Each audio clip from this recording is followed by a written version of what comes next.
National Vice President ka BJP ubadai kemiru ya ka parti ha Meghalaya u Dr. M. Chubaau ha ka sauteri kelalingkon ulaong bahaduk mentahi ka parti BJP kamdon setia ya kanu ke jingthmu ban khot peniaso ya menteri rangbak barim ka jela u Dr. Mukul Sangma syakane ka parti.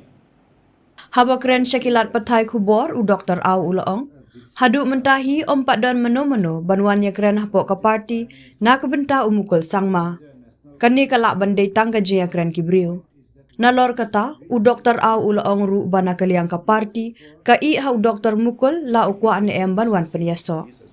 Henry na kaliang ka parti hi, kampat julai kro ya u na kebenta banwan peniaso syaka parti. I have seen in a media, but I have not interacted with him. So what is his opinion? Because we have to take the consideration of all the candidates, because we cannot simply write in the paper.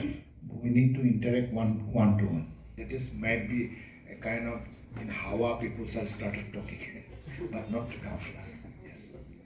No such thing. Because it is up to him. If they like, he can join. If he doesn't like, what to do? It is up to him only, not with the BJP.